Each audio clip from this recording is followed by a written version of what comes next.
Halo, selamat pagi anak-anak Miss kelas 9. Ya, bertemu lagi dengan Miss HM pada hari ini ya.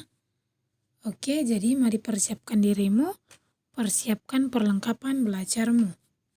Baik, sebelum kita masuk ke materi hari ini, Miss mau menyampaikan kepada anak-anak Miss ya untuk stay safe ya, untuk menjaga kesehatan. Ya, tetap ikuti protokol kesehatan dengan mencuci tangan, memakai masker, dan juga menjaga jarak. Baiklah, materi kita hari ini yaitu masih di bab 1, dinamika perwujudan Pancasila sebagai dasar negara dan juga pandangan hidup. Dengan poin pokok materi kita yaitu poin C, perwujudan nilai-nilai Pancasila dalam berbagai kehidupan. Di sini Miss mau menyampaikan tujuan pembelajaran kita, di mana tujuannya yaitu ya kalian harus mampu mewujudkan ya nilai-nilai Pancasila dalam berbagai kehidupan. Baiklah, kita akan masuk ke materi kita.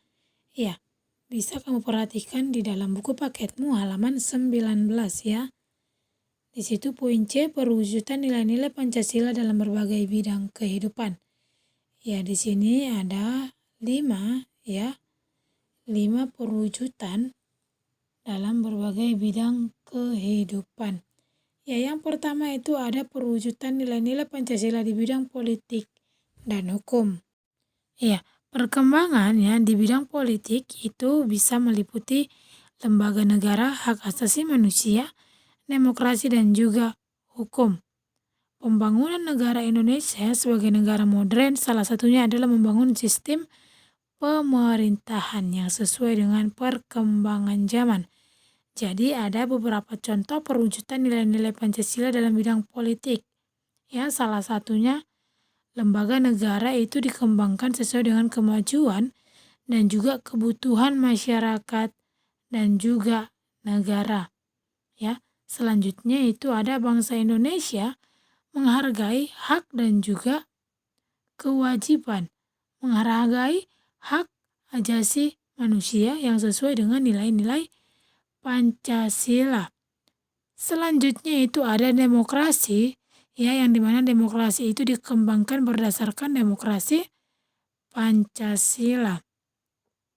Dan juga sistem pemilihan umum dalam demokrasi itu merupakan salah satu contoh perwujudan demokrasi yang dikembangkan di Indonesia, di mana pemilihan umumnya yaitu untuk memilih pemimpin ya yang sudah dikenal oleh sebagian besar masyarakat Indonesia. Ya, selanjutnya itu ada perwujudan nilai-nilai Pancasila di bidang ekonomi ya. Pada bidang ekonomi ada landasan hukumnya ya, di mana ditegaskan dalam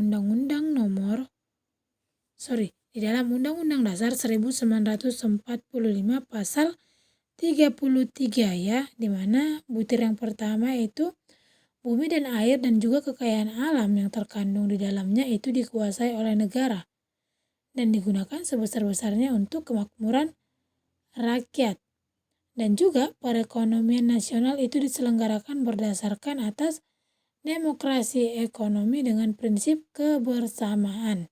Ya, kalau sudah dikatakan kebersamaan berarti tidak ada perseorangan. Lain, perekonomian juga disusun sebagai usaha bersama berdasarkan atas asas kekeluargaan. Yang ketiga itu ada perwujudan nilai-nilai Pancasila di bidang sosial budaya. Ya, pembangunan sosial budaya itu termasuk salah satu aspek pembangunan yang penting dan senantiasa terus ditingkatkan kualitasnya. Seperti halnya dalam pembangunan aspek yang lainnya. Pancasila itu kembali menjadi dasar moralitas utama untuk menyelenggarakan proses pembangunan ya dalam aspek yang dapat diwujudkan dengan cara berikut. Salah satunya ya, pembangunan itu ditujukan untuk meningkatkan derajat kemerdekaan manusia, menciptakan sistem sosial budaya yang beradab ya, senantiasa itu berdasarkan kepada sistem nilai yang sesuai dengan nilai-nilai budaya yang dimiliki oleh masyarakat Indonesia. Dan yang terakhir itu ada perwujudan nilai-nilai Pancasila di bidang pertahanan dan juga keamanan. Ya, persatuan dan kesatuan bangsa Indonesia itu dapat terwujud ya salah satunya dengan adanya sistem pertahanan dan juga keamanan negara. Jadi, pembangunan dalam bidang pertahanan dan juga keamanan itu mutlak dilakukan dengan senantiasa berlandaskan pada nilai-nilai Pancasila. Jadi ada perwujudan nilai-nilai Pancasila di bidang pertahanan dan keamanan ya. Itu ada pertahanan dan keamanan itu harus berdasarkan kepada tujuan. Apa tujuannya? Yaitu tercapainya kesejahteraan hidup manusia. Ya. Lalu pertahanan dan juga keamanan itu harus berdasarkan pada tujuan demi tercapainya kepentingan seluruh warga negara Indonesia, di mana pertahanan dan keamanan itu juga harus mampu menjamin hak asasi manusia, persamaan derajat, serta kebebasan kemanusiaan. Dan juga itu harus diperuntukkan demi terwujudnya keadilan dalam kehidupan masyarakat Indonesia. Baik, jika ada yang mau ditanyakan atau masih ada yang belum mengerti, ya silakan bertanya di dalam WA grup kita ya. Oke, ini adalah tugasmu ya, ada 4 soal tugasmu.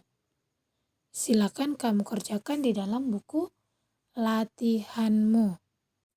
Baiklah, sampai di sini materi pelajaran kita. Untuk tugasmu jangan lupa dikerjakan. Oke? Ya, sampai di sini pertemuan kita.